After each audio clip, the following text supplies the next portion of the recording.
Bien, bonsoir à toutes et à tous. Donc, merci beaucoup d'être réunis ce soir à la librairie Ombre Blanche pour avoir le plaisir d'écouter Dominique Garcia, directeur de l'ouvrage qui va être présenté aujourd'hui, et Marc Jarry, qui est un des contributeurs du premier chapitre, la partie la plus ancienne de cet ouvrage. Donc, cet ouvrage intitulé Atlas archéologique de la France, et donc pour lequel on va avoir l'occasion pendant une heure d'entendre Dominique et Marc présenter l'ouvrage, et on aura le temps évidemment de vous passer la parole pour des questions dans la deuxième partie de cet entretien.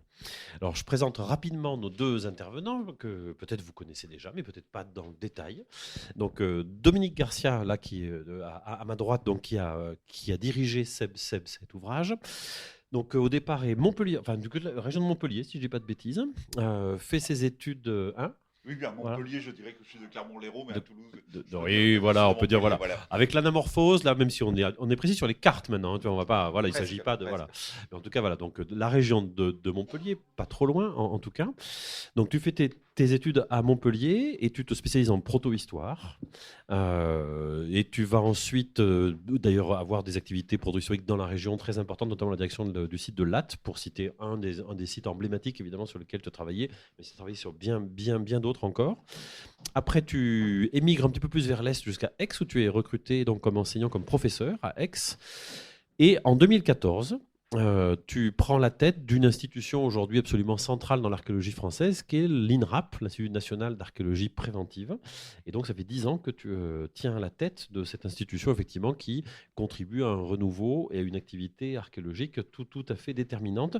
Et c'est pour ça que la transition vient maintenant, se reflète évidemment dans cet ouvrage, puisque l'ouvrage est édité par Taillandier et l'INRAP, qui a aussi donc, sa maison d'édition en jumelage avec Taillandier, comme une série de très beaux ouvrages que vous avez été amené à réaliser ces dernières années. Et l'INRAP et l'archéologie préventive en général, évidemment, sont au cœur de la réalisation de cet ouvrage, du point de vue des sources, en tout cas, que vous avez mobilisées, et des auteurs qui ont été sollicités. Et Marc en est un exemple. Donc, Marc Jarry, lui, alors, je me perds un peu dans vos acronymes. Tu es responsable régional de l'INRAP. Directeur scientifique et technique pour Midi-Pyrénées, c'est-à-dire l'Occitanie occidentale. Voilà. Donc, en l'occurrence, Marc, lui, est préhistorien. Donc, il est venu de Limoges, de ces coins-là. Voilà, c'est quelqu'un qui est arrivé vers Toulouse. Il s'est spécialisé plutôt sur la préhistoire ancienne, sur l'acheléen, le moustérien, dans une thèse réalisée à Toulouse. Entre-temps, tu avais déjà intégré l'INRAP, puisque ta thèse a été soutenue alors que tu étais déjà à l'INRAP. Et tu as multiplié les activités. Notamment, il se trouve que là, on a l'occasion de travailler ensemble. J'ai le bonheur de travailler avec lui, puisque nous travaillons ensemble sur le site du Mas d'Asile, dont Marc dirige l'opération, et où j'ai le plaisir d'être à tes côtés sur cette opération. Et là, tu as pris en charge effectivement le premier chapitre qui concerne donc la préhistoire, la partie la plus ancienne, la préhistoire ancienne de cet atlas. Je reviens à Dominique avant de te passer justement la parole. Donc, Dominique a une activité éditoriale tout à fait stupéfiante. Je me demande si les proto-historiens ne sont pas graphomanes. Je pense qu'entre Jean-Paul Demoule et toi... Non, je plaisante, mais c'est vrai que là, il y a une actualité éditoriale absolument foisonnante. Je citerai simplement quelques titres qui ont été parus ces dernières années, écrit intégralement par toi ou sous ta direction, dans un certain désordre d'ailleurs du point de vue des dates. La Fabrique de la France, là aussi, qui mettait beaucoup en valeur et en scène et en lumière la contribution de l'archéologie préventive à la construction de la connaissance sur l'archéologie et l'histoire de la France. La proto-histoire de la France, que tu as dirigée, si je ne dis pas de bêtises, avec Jean Guilaine, publié quelques années auparavant, en l'occurrence en 2018. Un ouvrage aussi qui a fait date, les précédents aussi, une histoire des civilisations, avec tes collègues Jean-Paul Demoule, que j'ai déjà cité, et Alain Schnapp. Archéologie des migrations, que moi j'apprécie tout. J'aime beaucoup les autres, mais celui-là, je le trouve particulièrement intéressant. Lui, c'est en 2017. Là, j'ai repris la date. Parce que voilà. Également, les Gaulois à l'œil nu, dans la collection à l'œil nu de CNRS Éditions, là, que moi, j'ai particulièrement aimé aussi. Et à présent, donc, l'Atlas archéologique de la France que tu viens présenter ce soir. Donc, il y a belle lurette, je dirais. Là, maintenant, c'est un truisme de dire que l'archéologie n'est pas une science connexe de l'histoire, n'est pas une science auxiliaire. Le moins qu'on puisse dire, c'est que cet ouvrage en est une démonstration, parce que cette fois-ci, l'archéologie n'est pas non plus une science connexe de la géographie, puisqu'il s'agit précisément de spatialiser l'évolution des sociétés humaines en France dans le territoire qu'on appelle aujourd'hui la France, en tout cas. D'ailleurs, on va parler un peu de ses frontières. Et la France au sens large, puisque notamment il y a des passages très intéressants et importants qui sont consacrés à la France d'outre-mer, aux Antilles en l'occurrence, et à présenter donc, depuis la préhistoire la plus ancienne jusqu'à un monde contemporain, voire prospectif, je dirais, toute l'histoire des sociétés humaines dans ce paysage. Et au fur et à mesure des pages, eh bien, on traverse justement cette évolution des paysages et des sociétés humaines avec la construction d'une cartographie qui, à ma connaissance, n'avait jamais existé. Je pense que c'est la première fois qu'on fabrique une telle cartographie sur l'histoire de France. Et c'est en soi, rien que cela, c'est un chef-d'œuvre de cartographie archéologique dont on est très heureux qu'il puisse exister. Et justement, la première question, après je vous laisserai tous les deux dialoguer, comment on parvient à fabriquer, à partir de quelle base de données, on arrive à fabriquer un ouvrage aussi précis, exhaustif, enfin, en tout cas pointu, et comment on arrive à mener à bien, je dirais, une telle recension d'informations, notamment au niveau cartographique. Alors, l'histoire de l'ouvrage, il y a 3 ans et demi, quand l'INRAP préparait ses 20 ans, donc l'INRAP, c'est l'institut qui en France réalise les fouilles préventives, donc les fouilles en préalable aux travaux d'aménagement du territoire, et il le fait aux côtés de certains services de collectivités, comme ici à Toulouse, ou à côté d'officines privées qui réalisent ces travaux. Et quand on a fêté, nous, nos 20 ans, comme quand on a un anniversaire qui tourne autour de chiffres ronds, on a essayé de faire un bilan. Alors on a fait un bilan RH, on a fait un bilan de nos activités culturelles, et on a fait aussi un bilan des fouilles réalisées par l'Institut au niveau national. Alors le calcul est relativement simple à faire. La loi sur l'archéologie préventive est de 2001. On réalise, bon an mal an, 2000 à 2200 opérations par an, partout en France, en métropole et en outre-mer. Et donc quand vous faites 2000 opérations par an pendant 20 ans, vous arrivez à 40 000 sites archéologiques. Et cette donnée nous a fait un peu peur quand on a fait ce bilan-là, même si on s'en doute un petit peu. On a dit, tiens, voilà, bon anniversaire, mais ça fait 40 000 sites qui ont été fouillés. Et puis quoi encore? Alors, est-ce qu'on peut dire rendez-vous dans 20 ans et on en aura fouillé 80 000? Ou est-ce qu'aujourd'hui, on peut déjà essayer de dresser un petit bilan? Donc, il y a eu cette réaction qu'on a eue qui était mi-positive, mi-négative. Positive parce qu'on était fiers d'avoir réalisé plus de 2000 opérations par an pendant 20 ans, et un petit peu craintive qui nous faisait un petit peu frissonner en disant mais on a effacé aussi du territoire, on a effacé des cartes, près de 2000 sites par an, parce que c'est le principe de cette archéologie préventive, de recueillir les archives du sol. Les archéologues fouillent, analysent, font les relevés, font des plans, recueillent des objets, et ensuite laissent libre le terrain à l'aménagement. Donc à la fois, il y avait une moisson importante, 40 000 sites, et à la fois ce petit frisson en disant, tiens, quand même, on a participé à l'effacement de 40 000 sites. Je vous dis ça entre nous, on l'a pas crié fort, mais il y avait un petit peu de peur dans ce sens-là. Ça a été la première chose. Et ensuite, dans cette 40 000 sites archéologiques, m'est revenue la petite phrase d'Edgar Morin qui dit l'accumulation de la connaissance ne fait pas la connaissance. Donc c'est bien dire qu'on a 40 000 sites, qu'on a ça dans nos dépôts de fouilles, que parfois on a de beaux objets déposés dans les musées, qu'on a plein d'archives sur lesquelles on peut retirer des informations, mais après tout, c'est quoi la restitution vers les citoyens? C'est quoi la restitution envers les chercheurs, envers les associations, envers le public érudit, de toutes ces informations qui ne sont plus là dans le paysage? Et donc, on s'est dit, peut-être, il serait temps de faire un bilan, un petit peu de manière simple, en 2 colonnes, tout ce qu'on connaît et tout ce qu'on ne connaît pas, de l'occupation de l'homme depuis les premières traces, il y a environ 1 million d'années, sur le territoire qui est aujourd'hui la France, et le pousser jusqu'à la période contemporaine, parce que cette archéologie préventive fouille des niveaux préhistoriques, fouille des niveaux de l'antique, médiévaux, mais aussi fouille des niveaux modernes et contemporains. Et donc, du coup, on a dit, voilà, on va faire ce bilan, on va refaire un travail d'archéologue, retamiser, reprendre les 40 000 sites, voir si déjà on est capable de bien les localiser sur une table, sur une carte, voir déjà si on est capable à nouveau de voir chacun ce qu'il a apporté de plus, et après, on va essayer de les mettre en perspective et de les mettre en cartographie. Donc là, l'idée, elle était née. Ensuite, on a essayé d'organiser l'ouvrage en disant il faut que ce soit un ouvrage équilibré. On va dire il y a un tiers de l'ouvrage, c'est de la cartographie, effectivement. Il y a 100 cartes inédites du Paléolithique jusqu'à la période contemporaine. Donc ça, c'est du neuf. Et ces cartes, on a essayé de les faire pas tout à fait seul. On a travaillé avec une cartographe qui s'appelle Aurélie Boissière, qui est géographe de formation, qui est quelqu'un qui a travaillé notamment pour les grands atlas autrement que vous pouvez voir dans cette librairie ou que vous avez peut-être dans votre bibliothèque.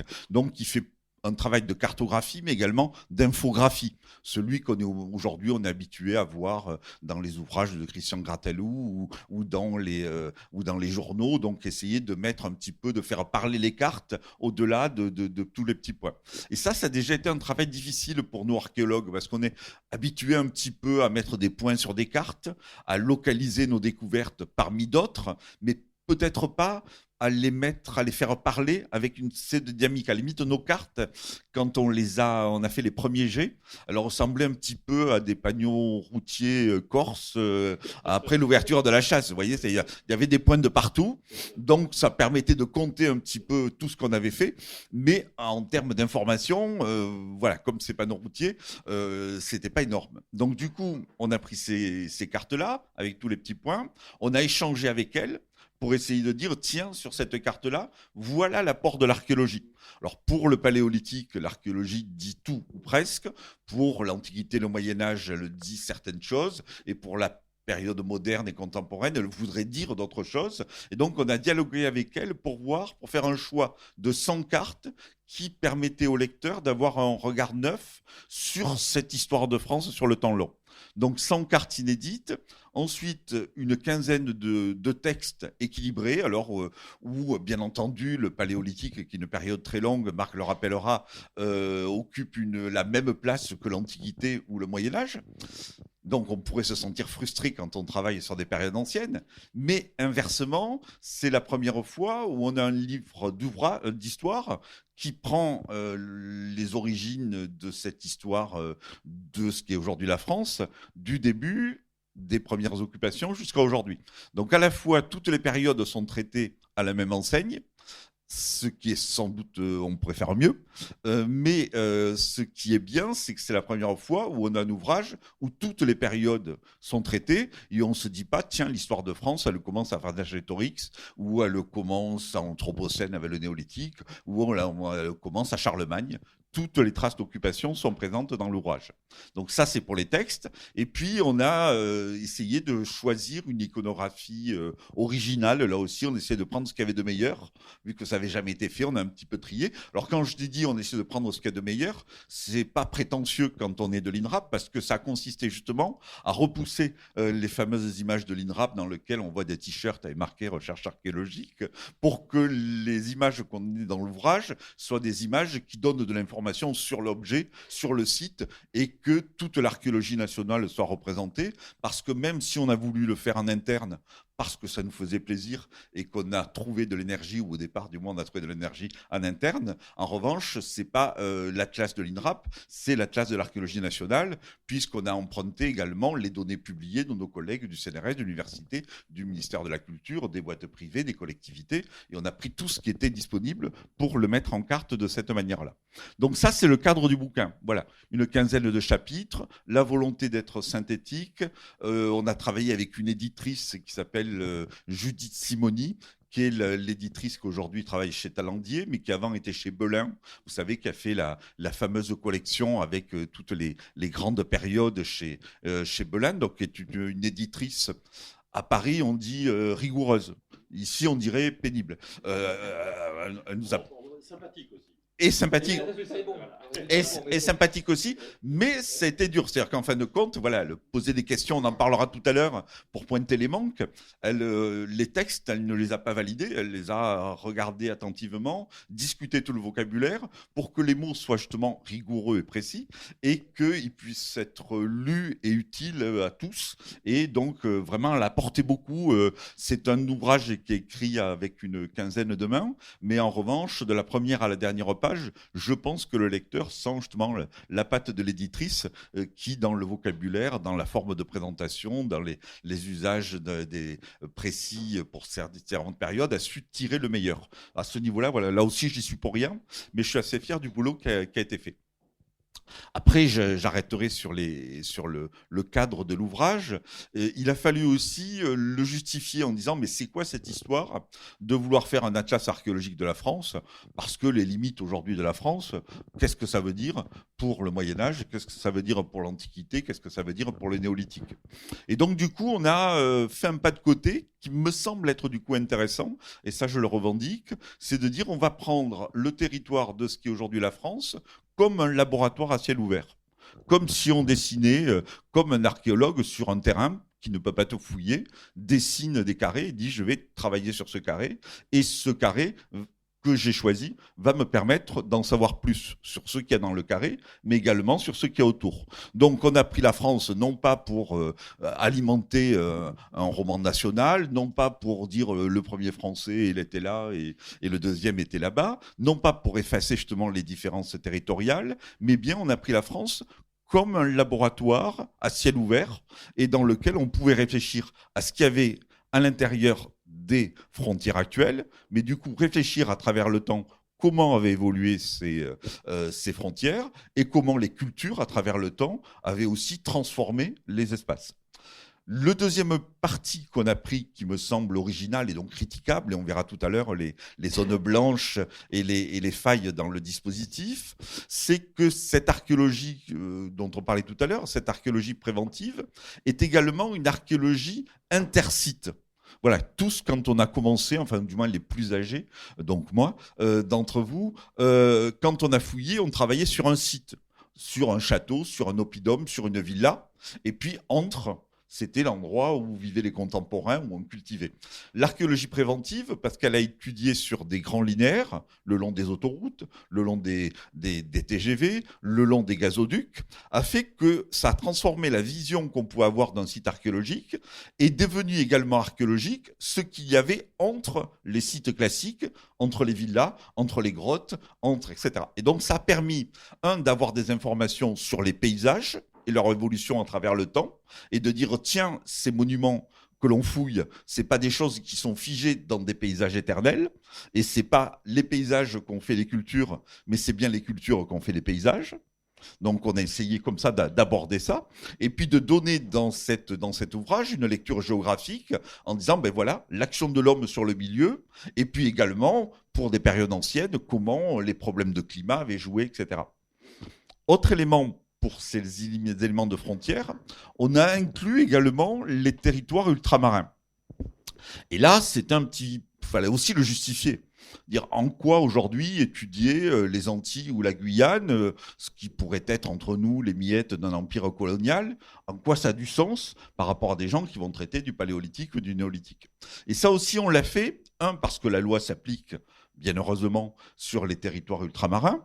Et quand il s'applique aujourd'hui en Martinique, en Guadeloupe, à Saint-Barthélemy, en Guyane, à La Réunion ou à Mayotte, il ne s'applique pas bien souvent dans les pays voisins, parce que c'est des pays plus pauvres, parce que c'est des pays qui ont des législations qui ne mettent pas en œuvre l'archéologie préventive. Et donc aujourd'hui, donner un éclairage sur le peuplement de la Martinique et de la Guadeloupe, c'est aussi donner un éclairage sur l'arc des Caraïbes, qu'on connaissait peu, qu'on n'apprend pas ou peu, qu'on ne voit pas dans nos manuels scolaires ou qu'on enseigne peu à l'université, étudier l'archéologie de la Guyane sans savoir plus sur le Brésil, sur le Guyana, etc.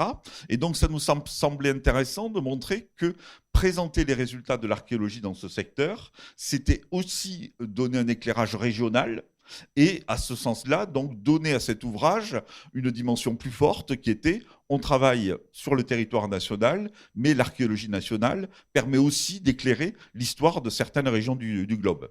Et ensuite, ça a donné un dernier, c'est la dernière fois que je prononcerai le terme d'original, mais le dernier aspect original, c'est que du coup, à raconter cette histoire longue des territoires qui sont aujourd'hui la France, a permis aussi de raconter l'ancienneté, l'antiquité de territoires dont souvent on évoque l'occupation qu'à partir du moment où l'Europe y a mis les pieds.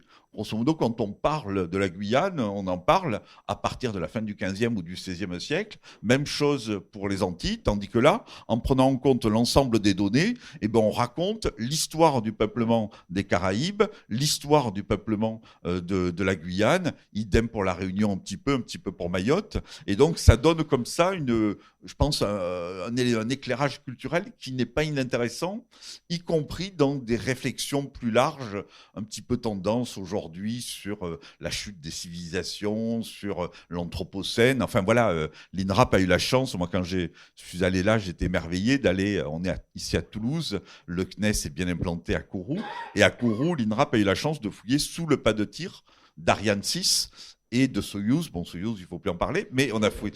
Et on a fouillé sur l'emplacement de ces 2 pattes de tir. Et donc, c'était intéressant de voir un endroit où on coupait la forêt, où on mettait en place des forêts que l'on imaginait primaires, mettre des fouilles pour mettre en place des appareils qui allaient explorer l'espace, et ensuite, dans le sous-sol, découvrir des vestiges antérieurs à la présence européenne dans le secteur, et redonner aux populations locales une histoire ancienne qu'ils ne connaissaient peu ou pas.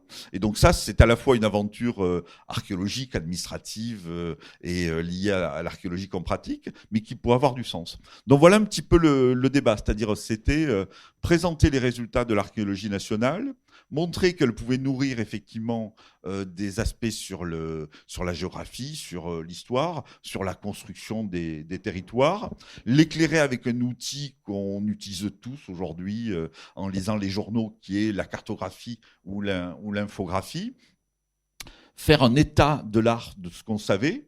Et puis aussi, parce que c'est ça une carte, et ça c'est quelque chose qui peut un peu effrayer, c'est que la carte, elle pointe tout ce qu'on connaît, mais aussi elle désigne des pointes blanches, des zones blanches. Et donc ça nous oblige à dire, tiens, là pourquoi il n'y a rien à telle période, pourquoi telle chose n'est pas vue et autres. Alors je vais vous donner un exemple qui va vous éclairer sur ces aspects zones blanches et réflexion. Quand on a fait le chapitre sur la période moderne, la collègue de l'INRAP qui a réalisé le texte et qui a donné les points pour réaliser les cartes avait choisi les grands thèmes sur la période moderne, avait fait des textes de qualité. Moi, je les avais validés, j'avais rajouté des petits détails pour montrer que je les avais lus, mais vraiment, je trouvais ça très bon. Et Judith Sibony, elle me téléphone avec voilà, le côté très agréable. Oui, mais c'est quoi cette histoire? On ne peut pas publier un ouvrage sur la période moderne, il n'y a pas de carte sur le protestantisme et sur la réforme. Et là, je me suis dit, Garcia, qu'est-ce que tu vas faire? Moi, des sites protestants et présenter la réforme avec l'archéologie, j'avais pas. On a trouvé des cimetières musulmans, on a trouvé des cimetières juifs, on a des cimetières chrétiens, on a des cimetières païens, mais des cimetières protestants, on en avait peu ou pas sous la main. Même chose, c'est quoi une maison de protestants au XVIIe? C'est quoi le commerce? Enfin, tout ça était quasiment impossible à réaliser de manière naturelle ou spontanée. Alors ensuite, on a réfléchi, on a vu que effectivement, il y avait des zones. Voilà, mettons la Saint-Barthélemy. S'il y avait que les archéologues, et il y a des anthropologues célèbres dans la salle, s'il y avait que les archéologues, et si on n'avait pas de texte, la Saint-Barthélemy n'aurait pas existé, quoi. Tuer son voisin, le jeter à l'eau, l'archéologue, lui, s'il n'est pas là, il ne l'a pas vu.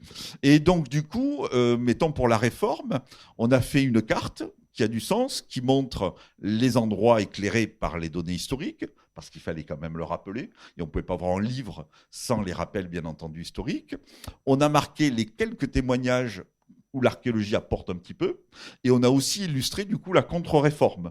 Et donc du coup là, c'était pas la réforme, c'était la réforme, mais ça montrait une conséquence bien entendu directe à un événement religieux, culturel et politique important, et on est arrivé à passer le cap, mais ça montre aussi les limites de l'archéologie. Vous voyez, illustrer la réforme par des monuments liés à la contre-réforme, à ce moment-là, est-ce que le mégalithisme au 3e millénaire, est-ce que c'est l'expression d'une religion totalement dominante, de pratiques cultuelles et qui s'étendait partout, ou est-ce que le mégalithisme, quand il ressort, c'est pas le sursaut d'une religion qui commençait à perdre son monopole? J'en sais rien. Mais du coup, ça fait interroger en tant qu'archéologue en disant, tiens, ça, si je l'ai pas vu à un moment où j'ai des textes, comment je pourrais le discuter pour des périodes plus anciennes. Et du coup, on a fait ce travail de va-et-vient, de réflexion, pour que comme l'on dit, pour que les données archéologiques soient heuristiques, quoi, qu'elles puissent donner des réponses Et dans ce livre, on essaie d'en apporter,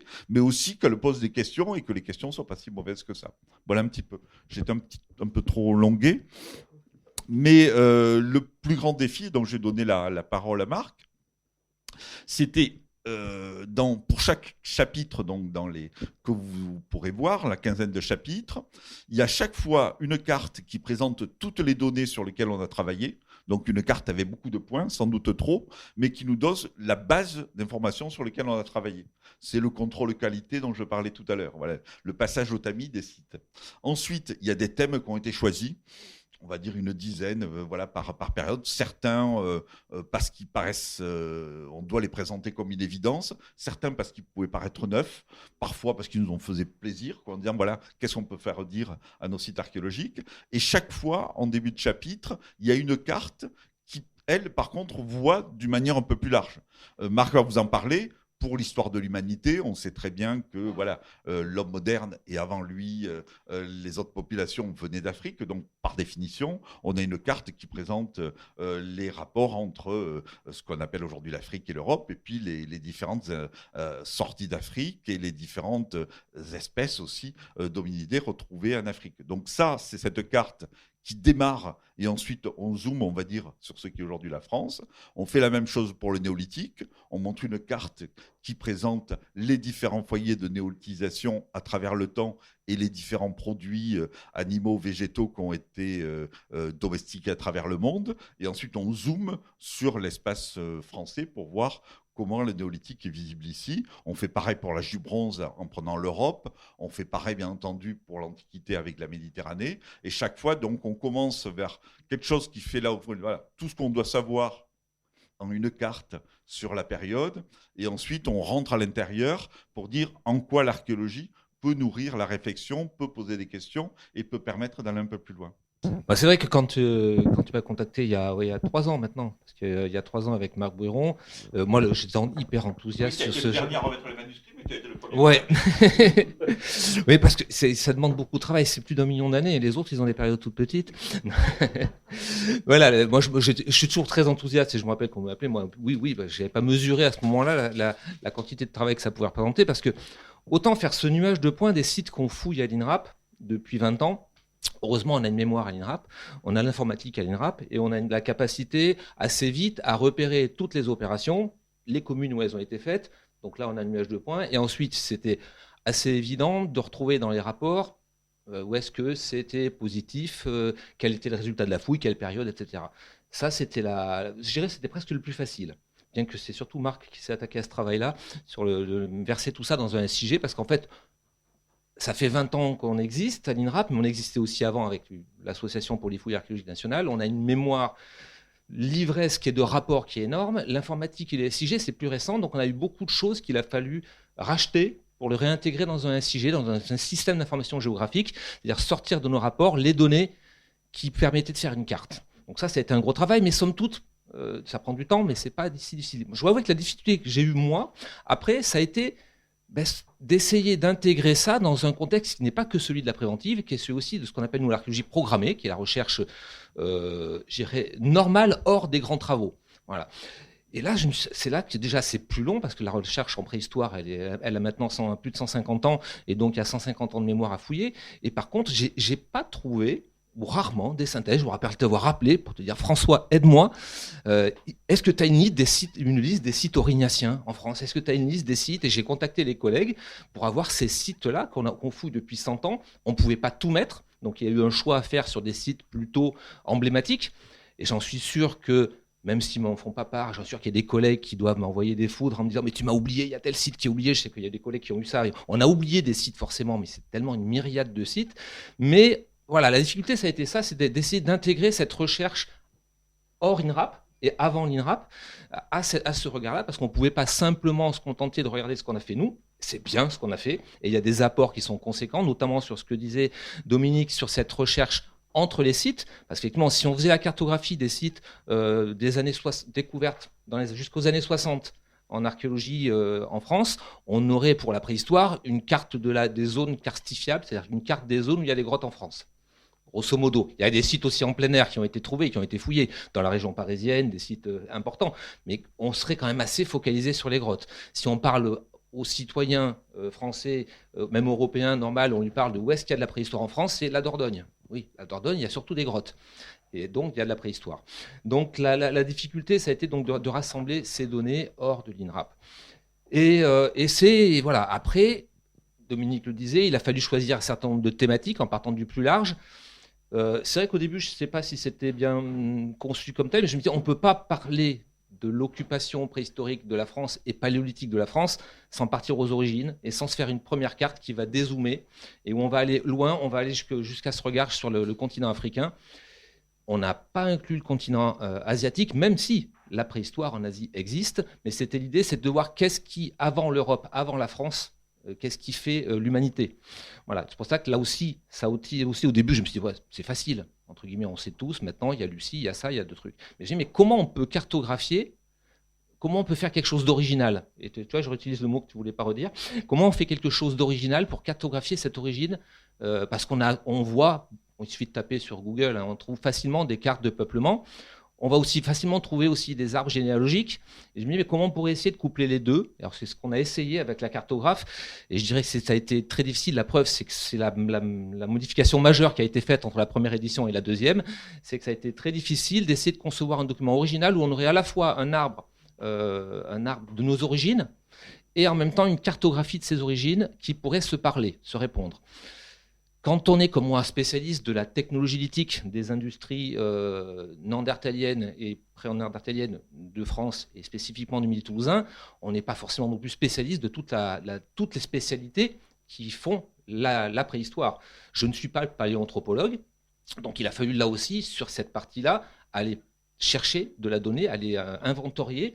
Et c'est facile de dire, oui, on a une origine africaine, oui, quelque part en Afrique de l'Est, Afrique du Sud, mais quand il s'agit de le cartographier, il a fallu, là, je dirais même c'est le premier travail que j'ai fait sur cet atlas, il a fallu que j'aille inventorier tous les bouts d'os qui ont été trouvés dans le monde entier, parce que moi j'ai inclus aussi tout ce qui se passait en Asie, tous les bouts d'os, aller repérer, trouver leur datation, trouver leur interprétation, et les pointer sur une carte. Voilà, ça a été le premier travail que j'ai fait, ça m'a pris beaucoup de temps d'essayer voilà. Et après, une fois qu'on a cartographié tous ces bouts de fossiles, tous ces bouts d'os depuis 6-7 millions d'années, c'est d'arriver à construire à côté cette phylogénie, en fait, cet arbre de famille, sachant que c'est pas Eric qui me contredira, dans le monde des paléoanthropologues, si vous allez lire dans la littérature quelque chose, que vous l'assimilez, il y a le collègue à côté qui va vous engueuler, parce qu'ils ne sont pas tous d'accord forcément, et c'est normal, c'est l'état de la recherche, ils ne sont pas toujours forcément d'accord, donc il a fallu faire des choix dans cette phylogénie qui pouvaient arriver à trouver un équilibre sur l'état des connaissances actuelles,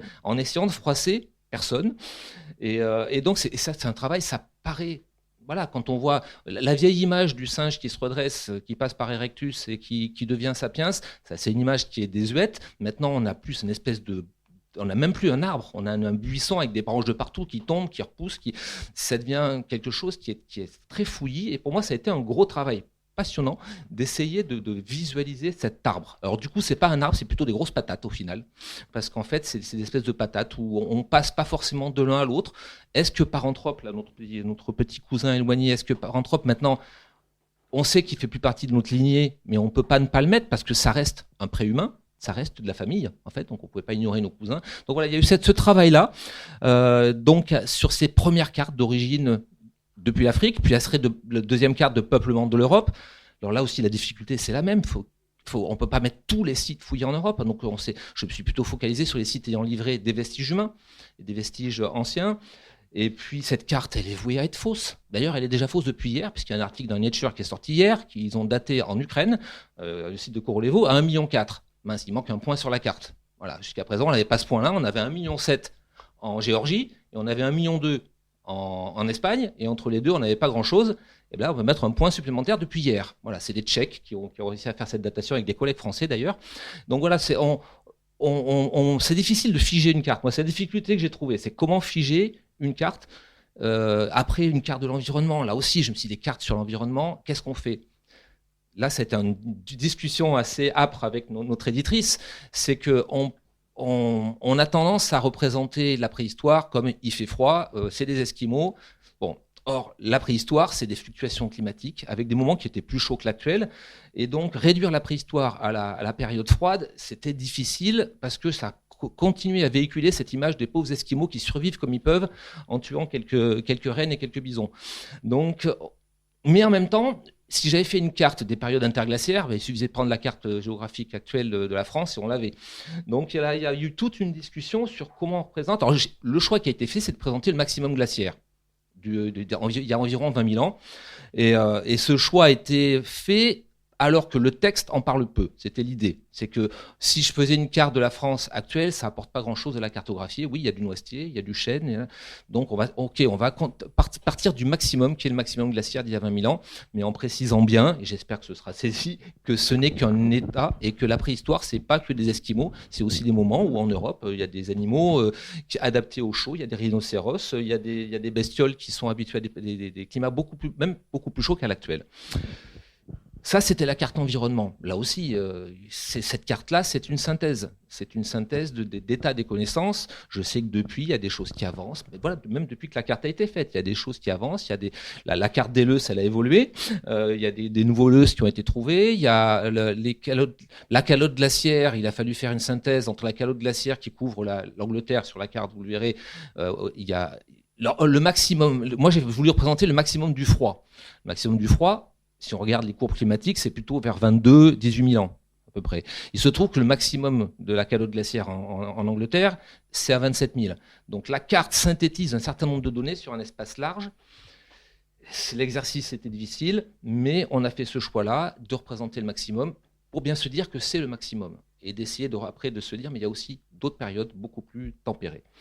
Voilà, après, revenons aux autres périodes. Mais c'est vrai que voilà, mais voilà, la difficulté de rassembler les données, ça a été un plaisir, ça a été difficile, mais c'est quelque chose qui, au final, est très satisfaisant parce que ça nous a obligés vraiment à réfléchir. Et ce que disait Dominique, ça, cette idée de percevoir les vides, ça, c'est quelque chose qui est important. Et l'archéologie, c'est pas surtout trouver des choses, c'est avant tout chercher des choses. Voilà. Merci. Juste avant de passer sur les autres périodes, juste voilà, moi saluer le travail qu'a fait mon collègue, pas uniquement parce que c'est mon collègue et qu'il a fait le travail, mais parce que du coup moi j'ai redécouvert pour cette période le paléolithique. Je suis pas savant sur ces périodes-là, même si j'ai lu les bons ouvrages, mais des évidences. Alors on entend tous parler beaucoup de la grotte Cosquer. On sait très bien qu'effectivement, si la grotte Cosquer est accessible sous l'eau, c'est parce que la glace, etc. retenait les eaux.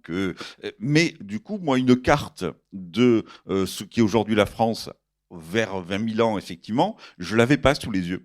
Donc c'est bien de dire Cosquer, on y va aller à pied. Mais quand on allait à pied à Cosquer, où était la côte devant Collioure, où elle était du côté aquitain. Quand on nous dit qu'il y a des restes de Néandertal, effectivement, en Angleterre, pourquoi la Manche, etc.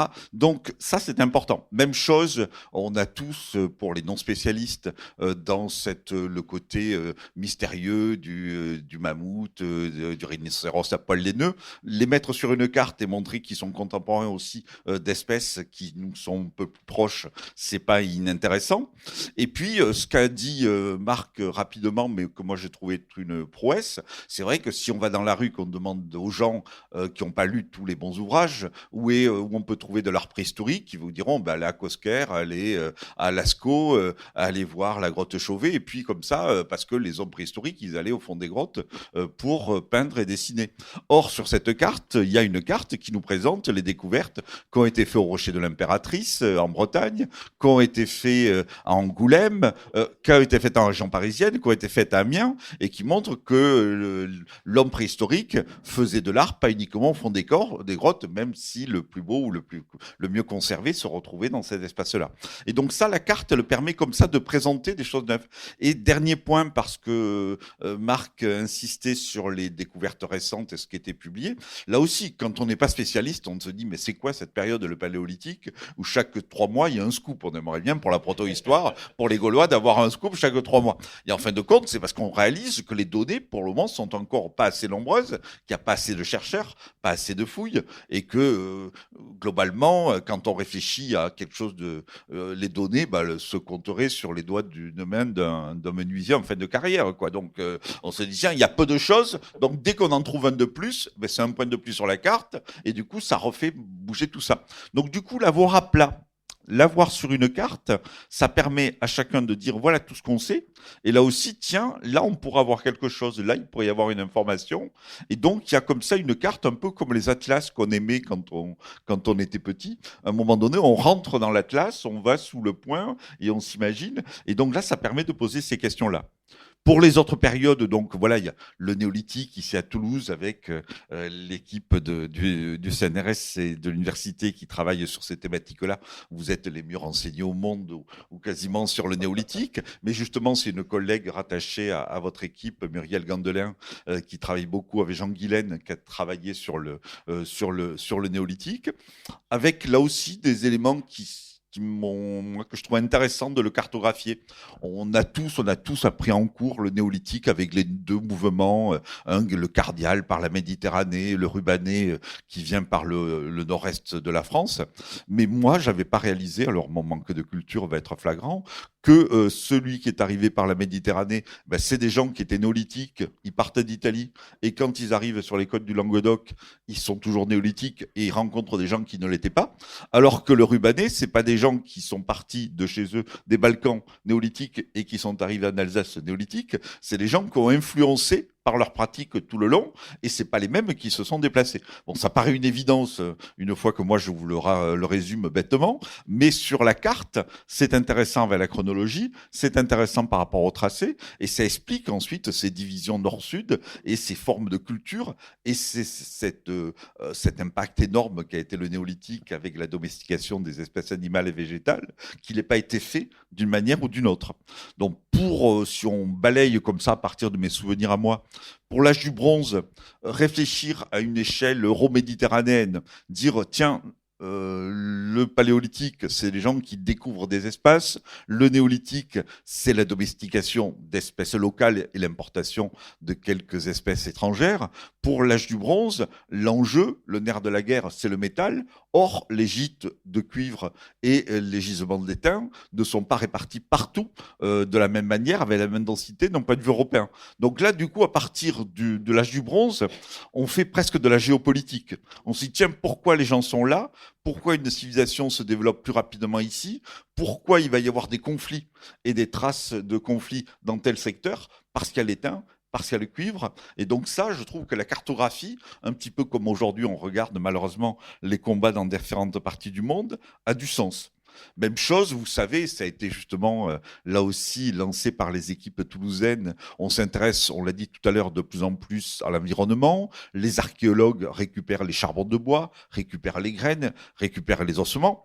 De temps en temps, on pourrait se dire à quoi ça sert tout ça, une fois qu'on sait que le mouton, etc., une fois qu'on sait qu'il y avait de l'orge. Le cartographier est pas inintéressant. Vous le verrez, pour l'âge du bronze et pour la période gauloise, c'est la première fois que je vois, moi, des cartes des systèmes agraires, en disant, tiens, grâce aux données de l'archéologie, on voit où on cultivait majoritairement de l'orge, où majoritairement il y avait des brebis, où majoritairement il y avait tel type de champ, tel type de ferme. Et donc, me semble que ça, on va en entendre parler de ces cartes-là pour le bronze et pour la période gauloise. On a une mosaïque de ces pratiques agraires au niveau national qu'on a restitué, qu'on a redessiné avec des limites qui peuvent se discuter, mais en tout cas, le cœur, chaque fois, est bien nourri et bien documenté grâce à ces données paléo-environnementales. Et je crois que ça donne une part belle à ce qu'on appelle les écofacts, les éléments liés justement à l'étude des ossements et autres. Pour la période gauloise, période qui m'intéresse moi, on a essayé là aussi de donner le meilleur, de représenter. Alors voilà, on a tous en tête les découvertes en 53 de Vix, on a tous en tête les découvertes par l'INRAP de Lavaux dans la région de Troyes. Mais chaque fois, dans les livres d'histoire classiques, même dans une bonne librairie comme ici, quand on présente les découvertes de Vix ou les découvertes de Lavaux, le grand cratère grec, etc., on le présente présente comme les limites d'un monde. Ce qu'il y a au plus au nord, cette périphérie barbare, avait des gens qui auraient capté ces beaux récipients. Et là, on a fait une carte qui va du nord de l'Europe jusqu'à la Méditerranée, qui dessine un espace euro-méditerranéen dans lequel Vix et Lavaux sont au centre. Et on s'aperçoit que si ces princes celtiques de la région de la Bourgogne ou de la Champagne étaient capables de capter des objets aussi beaux, c'est qu'ils servaient d'interface entre un monde qui nous est familier, le monde méditerranéen, avec les cités étrusques et grecques, et ils servaient d'interface avec l'espace plus septentrional et les productions en ambre, en étain, etc. Et donc, on a pour la première fois, là aussi, me semble-t-il, une carte qui ne met pas les Gaulois en périphérie, mais qui les remet en centre dans leur rôle d'interaction entre la Méditerranée et le nord de la Celtique. Et du coup, là, je comprends pourquoi on a trouvé ça. Et mon petit timbre de Vix en 1965, eh bien, je sais pourquoi je dois le placer et comment je dois le lire aujourd'hui. Et ça n'avait pas été fait. Et là, c'est apparu en dessinant, en discutant. Et pour donner un petit lien, parce qu'on disait tout à l'heure, voilà, l'archéologie n'est plus science annexe de l'histoire. Quand on a découvert le site de Vix il y a 63 et ensuite le site de Lavaux il y a quelques années, il y a eu une discussion qui est née à Toulouse par notre collègue Monsieur Paillet, parce qu'en fin de compte, il a dit tiens, c'est bizarre, à Troyes, les gens s'appellent Troyes dans l'Aube parce que les Gaulois qui habitaient ce secteur-là s'appelaient les Tricasses. Et les Tricasses, depuis toujours, on dit c'est le nom d'une peuplade de la région qui a donné le nom de Troyes. Et Paillet est allé sortir ce truc-là, moi, qui m'a éclairé quand on a fait la découverte, en disant mais Tricasse, ça se lit très bien en gaulois. Tri, c'est qui fait traverser, et casse, c'est la cassitérite, c'est l'étain. Et donc les Tricasses, c'est les porteurs d'étain. Or, en Champagne, il n'y a pas d'étain. Et donc, du coup, la découverte archéologique de Lavaux éclaire même le toponyme, l'anthroponyme des gens de Troyes et montre la place qu'ils avaient au niveau européen, vu que ces gens-là, qui n'extrayaient pas l'étain, qui n'en faisaient pas des statues ou des vases comme les Méditerranéens, étaient les porteurs d'étain et jouaient ce rôle essentiel dans ces rapports nord-sud. Voilà, pour l'Antiquité, il y a beaucoup de chercheurs, beaucoup de données historiques. Les cartes étaient bonnes, mais n'empêche, quand on présente la Gaule, on a rarement les informations sur une partie de la Suisse qui faisait partie aussi de la Narbonnaise. Il y a très peu d'informations sur la Gaule belgique. Et donc là, on a une Gaule qui est un petit peu élargie, avec des provinces romaines qui sont représentées telles que les informations étaient. Et puis, notre camarade Blin et Marc Bouiron, qui est le co-directeur de cet ouvrage et qui a fait un travail énorme, on le sait tous, quand on dessine les paguis, les territoires gaulois, on les dessine à partir de la forme des provinces romaines, la province et des cités romaines, elles-mêmes dessinées à partir de la forme des évêchés, et même qu'on retrouve dans les départements. Donc, quand vous voyez une carte aujourd'hui qui vous présente la cité de Narbonne, c'est en fin de compte une analyse régressive qu'il a pu faire. Et là aussi, pour la première fois, on a une carte dont les frontières ne sont pas données à partir d'informations régressives, mais bien à partir d'informations archéologiques. La densité des sites, la découverte d'inscriptions. Et donc, on a redessiné des frontières du plus ancien vers le plus récent, et non pas calquer les frontières récentes vers le plus ancien, même si, bien entendu, on les avait en tête. À l'esprit. Pour le Moyen-Âge, alors là, vous verrez, les informations sont denses aussi parce qu'on l'a renouvelée, avec une carte qui couvre une période, là aussi, là, ça n'a pas été évident à faire. On a parfois des cartes qui courent sur une période un peu longue. Je parlais tout à l'heure des protestants, on va les mettre à part vu qu'on n'a pas été très très bon dans un premier temps là-dessus. Mais mettons les cartes des premiers chrétiens. Ça, on l'a tous eu en histoire de l'art, on l'a tous eu en histoire. C'est un sujet essentiel. On peut en retrouver 10, j'imagine, dans les rayons de cette librairie. Mais quand vous avez la carte des premières traces des premiers chrétiens, on a l'impression que ce sont des martiens. C'est-à-dire qu'on les prend sur une carte de France, les baptistères, les basiliques, les premières tombes, et il n'y a jamais ce qu'il y avait avant. Et là, moi, j'ai vu une carte dans laquelle il y a les cartes des premiers chrétiens, mais il y a également le fond païen.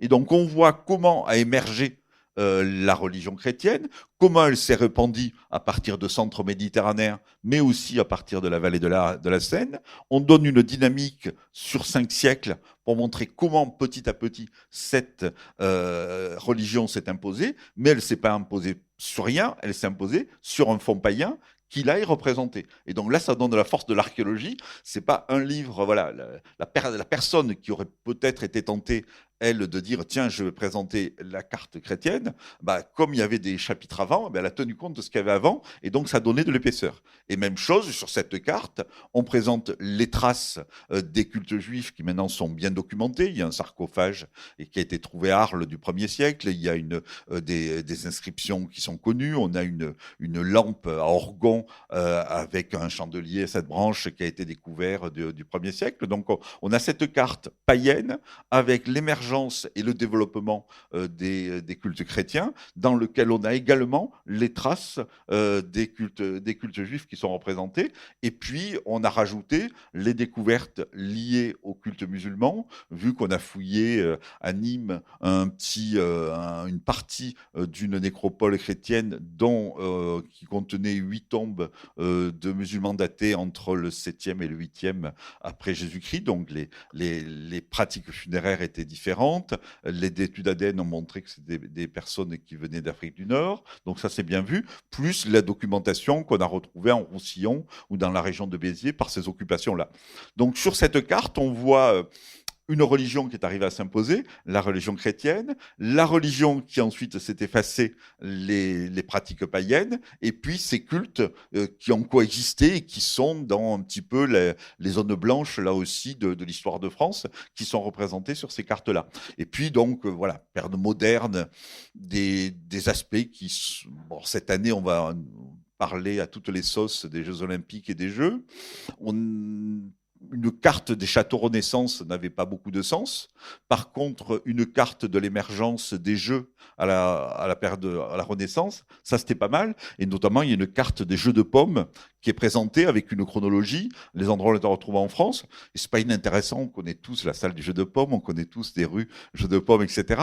De les avoir en cartographie avec de la chronologie, c'est pas bien ce que je vais dire pour ma collègue. C'est pas le cœur du bouquin, mais c'est pas inintéressant et ça permet de faire un pas de côté. Et puis même chose pour la Première ou la Deuxième Guerre mondiale. Les photos, les textes disent tout, mais l'archéologie parfois apporte des documents complémentaires et ces documents sont pas inintéressants. Voilà les espaces de confinement, les hôpitaux militaires, des zones de conflit, etc. intermédiaires. Donc ça, c'était pas inintéressant de les avoir. Et puis l'ouvrage se termine avec 2 cartes qui sont plus des clins d'œil, qui sont la carte des déchets dans les mers du globe. On se dit, ben voilà, vu que l'archéologue étudie la culture matérielle, peut-être un jour il sera obligé de s'intéresser à tous les déchets qu'on jette dans les océans, qui, pas pour s'amuser à fouiller ça, parce qu'on ne fait pas de l'archéologie pour ça, mais peut-être pour refléter une situation du monde qui est un éclairage sur l'économie, sur la manière dont on vit et nos rapports avec la nature.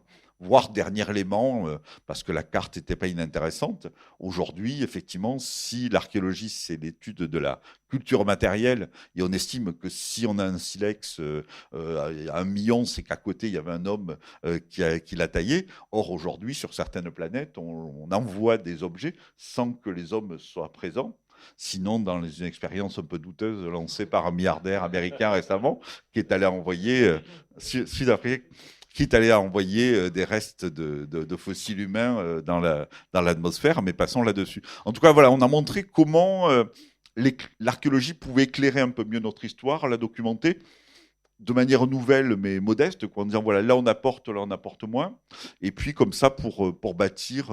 Et aujourd'hui, dans les débats actuels sur l'identité nationale, sur le roman national et autres, voilà, peut-être être rigoureux, c'est une éloge de la rigueur, avec un peu de recul, en disant, ben voilà, oui, on peut écrire une histoire de France sur la longue durée, sans se revendiquer pour tel aspect ou tel autre, sans essayer de jouer, de conflits, voilà, faire de l'archéologie qui rassemble plutôt qu'elle disperse, quoi. Voilà. On va bientôt vous passer la parole à la salle. Donc, mais je trouve précisément sur ce que tu viens de dire, moi j'étais très frappé dans cet ouvrage. Alors, en l'occurrence, moi je suis préhistorien aussi. Je ne me suis pas présenté, je m'appelle François Bon, je suis préhistorien, mais je travaille sur des périodes plus récentes que Marc, un peu plus récentes, disons.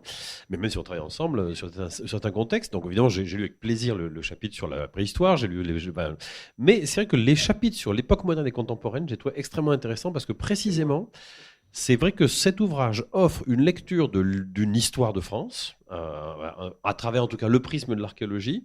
Autrement, le même type de sources qui sont les sources archéologiques qui permettent effectivement de traverser le temps, ce qui en fait effectivement, comme tu l'as dit au départ, n'existait pas avant cet ouvrage. Parce qu'en général, quand on vous fabrique une histoire sur une très longue durée, en réalité, sans forcément que l'auteur le dise forcément, mais il change de source. Il y a des moments où il est purement archéologique, des moments où il est purement historique, et en fait, il prend la source qui l'arrange le mieux au moment où il a envie de raconter tel ou tel morceau du récit. Alors que là, de manière très honnête, vous gardez votre source archéologique. C'est vrai que sur l'époque moderne et contemporaine, évidemment, l'archéologie ne dit pas tout, loin de là. Mais il n'empêche que même sur la guerre de 14 ou la Seconde Guerre mondiale, les données que vous présentez là-dedans, il y a certains éléments de cartographie sur les tranchées, etc., qui sont, je trouve, extrêmement éclairants. Et je suis persuadé, je veux croire que n'importe quel historien contemporanéiste trouvera aussi, lui, une vision de phénomènes qu'il étudie à travers les textes, dont il n'avait pas forcément encore une institution cartographique de cette façon-là. En tout cas, moi, j'ai pris beaucoup de plaisir à lire ces moments-là, en particulier. Alors, on va vous passer la parole pour toutes les questions que vous souhaitez poser aussi bien à Dominique, à Marc qu'aux deux aux deux à la fois. Qui a envie de poser une question? Oui, la première est toujours difficile, on passe à la deuxième. Oui, merci. Oui, en tout cas, vous donnez beaucoup envie de lire votre livre. Est-ce que ce travail de rapprochement, puisque vous semblez dire qu'il n'avait jamais été fait à cette échelle-là, vous a apporté justement des éléments nouveaux qui n'étaient pas évidents? Est-ce que vous avez permis de faire de nouvelles découvertes? Et est-ce que ça peut guider vos pratiques à venir? Alors, je vais en dire deux mots à titre perso. Quand on fait de l'archéologie, on a toujours on a utilisé tout à l'heure le terme de zoomer, dézoomer. L'archéologie, c'est soit le risque de dire presque tout sur presque rien, le petit objet, on en fait 300 pages, ou de dire presque rien sur presque tout. Il y a des hommes depuis toujours et l'homme préhistorique vit au fond des grottes. Voilà. Et donc là, on a essayé justement chaque fois de zoomer, de dézoomer. Et donc ça, c'est un exercice neuf pour qu'on arrive à retrouver de l'information, mais pour que ça soit ni trop flou, ni trop précis, chaque fois de le situer par rapport au site. Et donc de donner chaque fois nos sources et nos éléments. Donc ça a été le premier point neuf. Ensuite, je disais tout à l'heure, une carte, c'est terrible. Dans un discours, vous pouvez passer rapidement sur les choses que vous connaissez moins et les choses que vous voulez vanter. Dans une carte, quand il y a des blancs, vous les voyez, quoi. Donc moi, voilà, il y a des endroits où on se dit, tiens, là, il faut travailler, là, il faut voir. La carte aussi, elle permet de dresser un bilan, de dire, tiens, là, peut-être que des fermes gauloises, dans l'avenir, il faudra lever le pied, d'en fouiller un peu moins. On agacera peut-être, enfin, il ne faut pas que je le dise ici parce que l'aménageur le prendrait au bon, mais peut-être on agacera peut-être un peu moins l'aménageur là-dessus. Et par contre, tel type de sujet, il faudra le travailler. Y compris sur des évidences, mettons. Le mésolithique, par exemple, qui est là peut-être parce qu'il est tellement petit que du coup, il n'apparaît pas sur les cartes. Le mésolithique, pour des périodes, tout ce qui est période intermédiaire. Et dès qu'on fait un travail de ce type-là, enfin, voilà, pour envoyer à l'image de Marc Bloch sur l'histoire en tranches, dès qu'on fait des tranches, du coup, c'est entre les deux tranches qu'on n'est pas bon, quoi, dans les périodes intermédiaires. Donc ça aussi, c'est des sujets sur lesquels il faudra travailler. Des choses qui... Voilà, la carte, elle réifie aussi, elle fait des objets.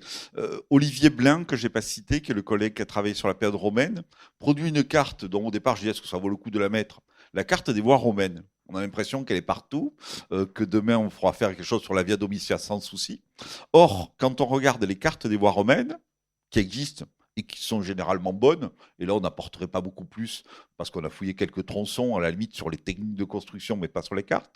Lui, il a mis les cartes, plus les voies navigables, plus les ports terrestres et les ports fluviaux. Et ça, du coup, boum, on se dit, ça n'avait jamais été fait. Et donc, du coup, on voit des cartes, des routes qui s'arrêtaient n'importe où, mais elles reprennent parce qu'il y a la rivière ou le fleuve qui est navigable. On voit un port dont on manque, il manque de l'énergie à l'intérieur de la France, et on voit qu'il y a un port fluvial à un moment qui est important, et c'est sur ce port fluvial que viennent se coller 3 autres routes. Et donc là, se dire, tiens, nous archéologues, peut-être parce que la discipline est récente, peut-être parce qu'on n'est pas des sioux permanents, on se dit, tiens, la carte, elle nous montre des trucs qu'on pourra montrer et donc chercher demain, et mieux documenter, et des choses sur lesquelles aujourd'hui on est assez bon, quoi, voilà. Donc, c'est vrai que sur cette notion de zone intermédiaire, c'est que quand il y a 100 cartes, c'est beaucoup, mais il y a 100 cartes, c'est rien par rapport à tout ce qu'on aurait pu faire. Bon, la carte du Mésolithique dont parlait, elle est prête. Hein. C'est qu'il fallait faire des choix. À un moment Non, donné. mais c'est pas une critique. non, mais forcément. je te dis, en plus, Je pense qu'en plus, il est peut-être moins sorti en dans plus, les données archéologiques. travaillant sur la grotte du peu. Mazazil avec toi, tu te doutes bien que le Mésolithique, c'est quelque chose qui me. Voilà. Donc, on a une carte qui est prête. J'en avais parlé avec Michel Barbazac, spécialiste plutôt sur cette période-là. Mais il a fallu faire des choix parce qu'on ne pouvait pas faire 1000 cartes, il fallait en faire 100. Alors, le Paléolithique, donc c'est pour nous 1 million d'années. 1 million d'années, il y a 8 cartes.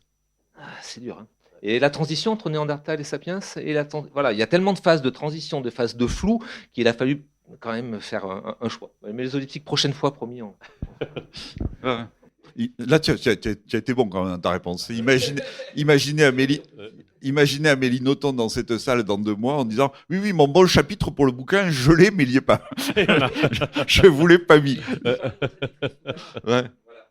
Non, mais à savoir quand même pour les étudiants, pour les chercheurs, que comme cette base de données, c'est un système d'information géographique, et donc on a mis l'adresse internet, la inrap.fr, et sur lequel, à partir du mois prochain, on va pouvoir avoir accès librement à l'ensemble de ces données.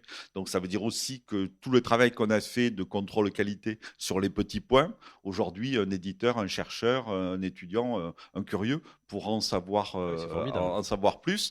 Et derrière les points qui ne sont pas tous numérotés, justement, il y a des rapports de fouilles, et les rapports de fouilles vont être mis en ligne aussi. Donc la volonté, elle était là. C'était le livre qui reste encore un objet magique. Le livre était aussi un objectif pour dire, si on veut faire un livre, on est obligé de contrôler nos données. Et maintenant qu'il y a le livre et que les données sont bonnes, on va pouvoir les livrer parce que tout ne sera pas parfait, mais au moins elles seront présentes. Voilà. Merci pour cette formidable nouvelle. J'ignorais que ça allait être mis à disposition. Alors, une seconde question. Oui, merci d'avoir abordé la christianisation. J'avais justement une question sur la première christianisation. Il y a une dizaine d'années, Joël Burnouf et Isabelle Catédu disaient que la christianisation était quelque chose qui avait été extrêmement long et que on avait des traces qu'à partir du 6e, 7e siècle. Plus récemment, à l'inverse, on semble avoir trouvé une nécropole où l'absence de certaines choses plutôt que la présence de certaines choses donne l'impression que le christianisme est arrivé plus tôt que ce qu'on pensait. Quelle est l'image synthétique qu'on peut avoir de la progression de cette pensée, d'une part? Et est-ce qu'il ne faut pas séparer justement les idées qui sont véhiculées par le christianisme de la mise en place d'un pouvoir, l'Église, avec la construction de bâtiments, des choses comme ça? Alors, l'archéologue qui, pour cartographier les idées, il aura du mal. Hein. Donc nous, on travaille sur de la culture matérielle, c'est bien là la difficulté. On sait que ça existe, et donc on essaie de le cartographier. Donc là, nous, la carte, elle commence à la transition 3e, 4e siècle. Aujourd'hui, il commence à y avoir des données. Peut-être la référence que vous évoquiez en disant il y a une nécropole, c'est peut-être la nécropole d'Autun, dont les résultats sont présentés aujourd'hui. Enfin, il y a une petite exposition, pas une petite exposition, une exposition en Saint-Germain-en-Laye, c'est une fouille qu'on a menée à Autun, où effectivement, il y a la démonstration qu'on a un culte nouveau qui se met en place, on a des éléments, sans pour autant avoir, mettons, des chrismes ou des choses de ce type-là qui permettent de dire à tout sûr. Mais enfin, voilà, le vase diatrète qui est aujourd'hui présenté, et les éléments de linceul à nord, et puis les éléments rituels des funéraires qu'on a trouvés vont dans ce sens-là. Mais donc la carte, là, elle est le passage 3e, 4e siècle, à partir de baptistères, à partir de basiliques. Elle donne aussi une géographie de ces éléments-là, montrer pourquoi justement ces espaces-là apparaissent plutôt en milieu rural qu'en milieu urbain dans un premier temps. C'est autour de nécropoles, aux tombes de saints que ça a pu se développer.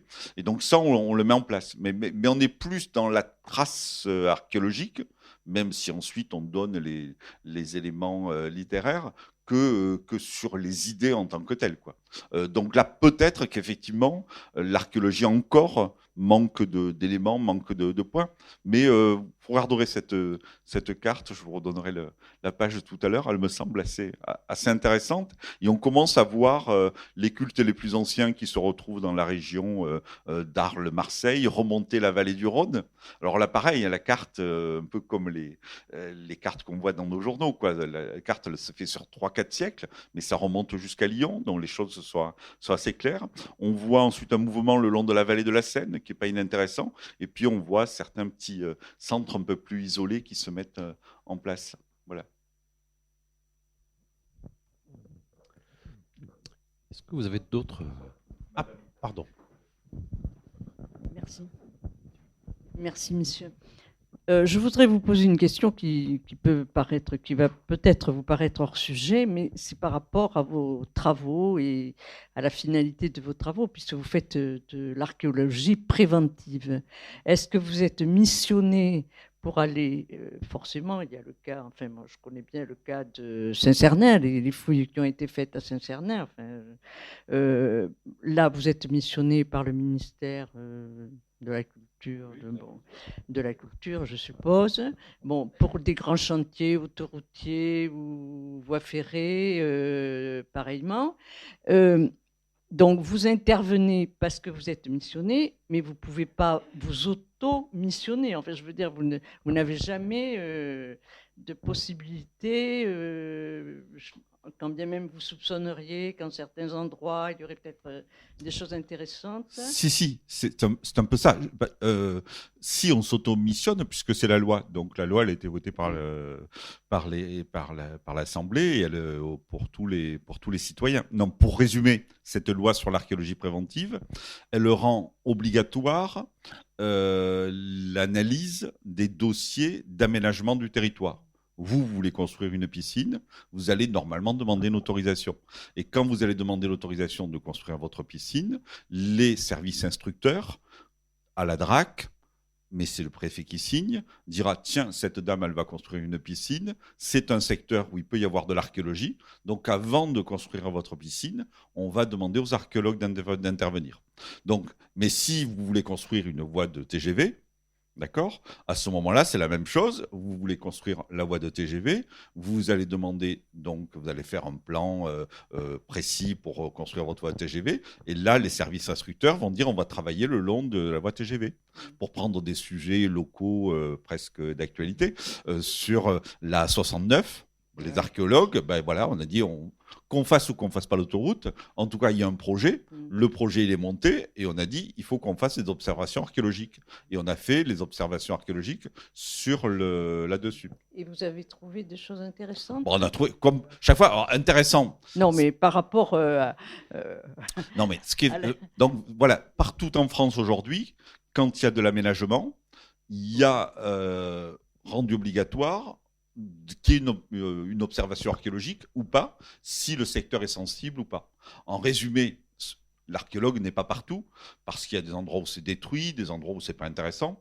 Chaque année en France, il y a environ 700 km², c'est beaucoup, qui sont aménagés pour faire des stades, des écoles, des prisons et des ronds-points. Et des zones logistiques. Hein? Et des piscines, la vôtre. 700 km² au niveau national. Sur les 700 km², l'ensemble des archéologues qui font ce qu'on appelle des diagnostics, des repérages, c'est-à-dire les collectivités, l'INRAP, observent 20% de ces 700 km². Donc les préfets, sur les 700 km², il y en a 20% où on dit là, vous allez voir s'il y a des vestiges intéressants. Et sur les 20%, il y en a environ un quart sur lequel on ira faire des fouilles parce que le sondage aura montré que le site à l'emplacement de votre piscine est intéressant et qu'on mérite d'être fouillé. Et donc à ce moment-là, on le fouille. Donc c'est ça l'échelon. Vous pouvez décider de ne pas la faire, la piscine, finalement, hein, si vous voulez. Voilà. Sur partout où il y a de l'aménagement et où on demande l'autorisation d'aménager. Si c'est pour vous, pour votre piscine, vous ne paierez pas. Parce que si c'est des particuliers, c'est payé sur l'impôt.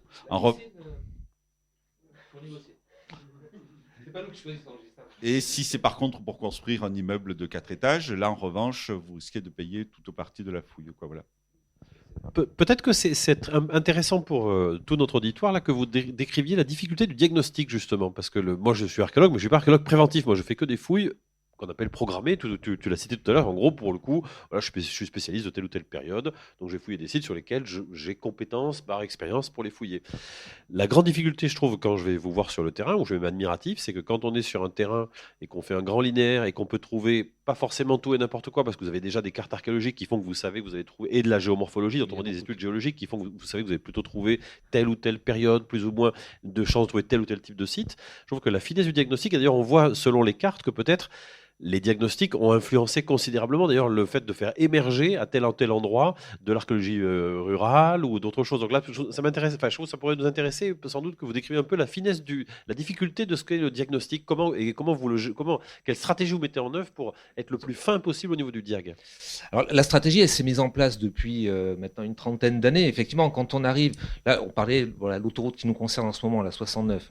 La 69, c'est 360 hectares qui vont être impactés par les travaux. Comment on fait pour reconnaître parce que ce sont des champs de maïs. Comment on fait? Il peut y avoir des éléments qui remontent. J'ai envie de dire, quand les éléments remontent avec les labours, c'est déjà peut-être un peu trop tard. Ça prouve que ça commence à se détruire. Mais comment on fait pour diagnostiquer ces terrains et être sûr qu'on rate pas quelque chose? Alors, je dis pas on a 100% des sites, mais petit à petit, c'est mis une méthode qui consiste à sonder systématiquement avec des pelles mécaniques. Alors, on utilise des pelles mécaniques de 20 à 25 tonnes, c'est des grosses pelles mécaniques, avec des godets de 2 mètres de large, lisses, parce que sinon avec les dents, on voit rien, et on fait des sondages qui vont couvrir 10% de la surface. C'est-à-dire que ça, grosso modo, ça fait un sondage de 10 mètres tous les 10 mètres en quinconce par bande de 10 mètres.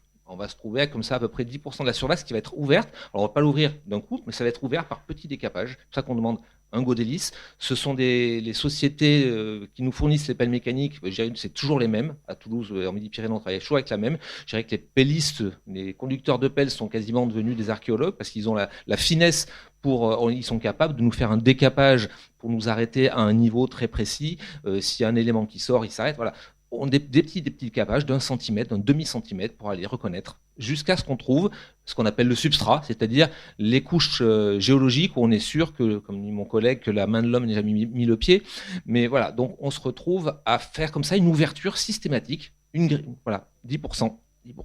Et pourquoi 10%? C'est parce que c'est un taux à partir duquel on a observé que en dessous, on peut passer à côté de sites parce qu'on va élargir la maille. Et donc, on risque de rater le petit site qui est entre deux rangées.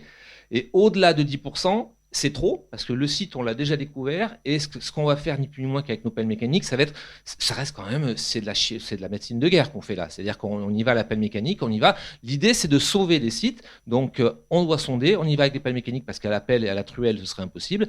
Donc, il ne faut pas trop ouvrir en phase de diagnostic, parce qu'on va détruire des parties du site. Voilà, même si, quand on trouve quelque chose dans un sondage de diagnostic, on l'enregistre, on le fouille finement, et si on trouve les restes d'un cimetière, on ne va pas tout raquer avec la pelle mécanique, on va décaper, puis après y aller normalement faire une fouille, mais à l'échelle de la petite fenêtre. Donc voilà, c'est, par exemple, donc on parlait de l'exemple de la 69, alors je ne sais pas le nombre de sondages qu'on a fait, parce que vous imaginez sur 360 hectares le nombre de sondages que ça fait. D'ailleurs, je ne peux pas vous dire parce qu'on n'a pas encore fini. Les phases de diagnostic ne sont pas encore terminées, alors que les travaux ont commencé sur certaines zones qu'on a sondées il y a déjà 1 an. Voilà. Il nous a fallu 1 an pour sonder la 69 avec 2 équipes qui tournent en permanence. 20 sites archéologiques sont sortis. Ces sites sont en cours de fouille ou vont être en cours de fouille ou vont être fouillés. Il y a peu de communication. Vous savez, le sujet est sensible de la 69. Mais on parle de la 69, mais on aurait pu parler de la future. Voilà. Voilà, il a fait. Voilà. Là, il va y avoir les fouilles pour le métro à Toulouse, la station François Verdier. On commence les fouilles dans 2 mois. Et on est parti pour 6 mois de fouilles.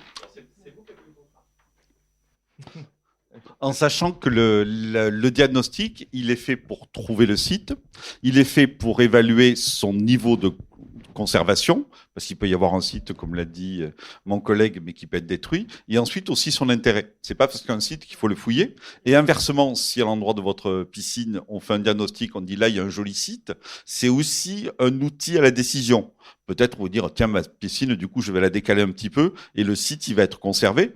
Parce que ce qu'on dit et qui est vrai, c'est que les données archéologiques, c'est des biens non renouvelables. Un site, l'archéologue lui recueille les informations, mais un site auquel on recueille l'information, il n'existe plus par la suite. Donc, éventuellement, on peut dire, tiens, ça existe aujourd'hui, un monsieur veut faire son pavillon, on voit qu'il y a des vestiges archéologiques et le pavillon, il est décalé sur la parcelle et ensuite, il y a un parking qui est fait à l'endroit où était le site. En sachant que d'autres, plus tard, fouilleront peut-être mieux que nous et que donc, on doit conserver des sites. Et cette archéologie-là préventive, et je le répète, l'ouvrage se veut une synthèse de données de l'archéologie et pas de données de l'archéologie préventive, vient en plus de ce qu'on appelle les fouilles programmées, qui sont eux des vrais laboratoires de terrain interdisciplinaires, qui sont sur le temps long, qui éclairent d'une manière différente de ce qu'on peut faire en archéologie préventive. Et puis moi, quelque chose qui me tient à cœur, c'est aussi cette archéologie préventive et cette archéologie programmée, quelque chose qui vient se rajouter à notre patrimoine officiel. Parce qu'aujourd'hui, quand on raisonne sur la préhistoire, si on ne raisonnait qu'avec Totavel et Terra Amata, qu'avec Chauvet, Lascaux, etc., et c'est pas parce qu'un site est classé monument historique ou UNESCO qu'il éclaire notre histoire mieux que notre. Et en plus, c'est pas parce qu'il est classé monument historique ou UNESCO qu'il lui aussi sera conservé. Notre-Dame de Paris, jusqu'à un soir du 14 avril, on pensait certains pensaient que c'était un site éternel. Or, l'éternité, ça n'existe pas, quoi. Il y a tout un début et une fin. Et donc, la seule chose qui peut être éternelle, c'est la transmission, c'est l'acquisition des données, c'est la réflexion, et ensuite, c'est la transmission de ces données. Par rapport à ce diagnostic-là, enfin, la question que posait François aussi, par rapport au diagnostic, là on parle de trouver des sites. Tout à l'heure, quand je disais que l'archéologie, c'est pas forcément trouver, mais c'est chercher. Il est aussi très intéressant, ça c'était l'apport de l'archéologie préventive, je dirais par rapport à l'archéologie programmée qui n'avait pas cette approche de sondage systématique. Quand on traverse tout un terroir en faisant des milliers de sondages, c'est que l'absence de site est aussi une information. Voilà, j'ai pu publier un article avec un collègue dans une très grosse revue internationale sur le fait qu'on n'avait pas de paléolithique supérieur dans la vallée de la Garonne. On a épluché 10 000 sondages, 0 indice. Donc on s'est posé la question pourquoi. Depuis, on a les éléments de réponse, on les a trouvés. Mais l'interrogation venait du caractère négatif des diagnostics. On avait d'autres périodes, plus récentes, plus anciennes, on n'avait pas de paléolithique supérieur. Voilà. C'est juste parce que on parlait de la période glaciaire, c'était juste un désert, Toulouse, il y a 20 000 ans. Un désert inhospitalier, donc inoccupé. Donc le diagnostic, l'archéologie préventive, c'est trouver des sites, c'est sauver des sites, mais c'est aussi aller voir des terrains qu'on ne voit jamais et vérifier des fois qu'il n'y a rien. Et puis des fois, avoir la surprise, même si la carte archéologique, il n'y avait aucun site pointé, avoir la surprise de découvrir des contextes qu'on croyait défavorables et qui le sont. Et où il y a des sites qui n'avaient jamais pu être identifiés parce que moi, j'ai pu fouiller un site dans la région de Cahors, sur l'autoroute A20 à l'époque, on a fouillé un site daté de 300 000 ans, avec des silex taillés, etc. Sans cette archéologie préventive, on ne serait jamais allé arracher une vigne AOC de Cahors pour faire une fouille. Il paraît que le secteur, c'était du mauvais AOC. On se dit ça pour se soulager. Est-ce que vous avez d'autres questions ? Ou est-ce que vous souhaitez d'autres compléments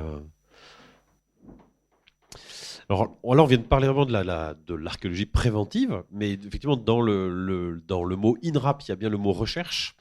Et je veux dire par là que cet ouvrage, vraiment la démonstration justement que cet établissement parvient à la fois à protéger notre patrimoine commun, puisque c'est grâce à ces fouilles d'archéologie préventive qu'il y a un renouvellement considérable du patrimoine archéologique français, mais de le mener dans une optique de recherche jusqu'à l'aboutissement d'ouvrages de synthèse comme ça, dont vous avez compris qu'on vous recommande très chaleureusement la lecture. Voilà, on vous remercie beaucoup.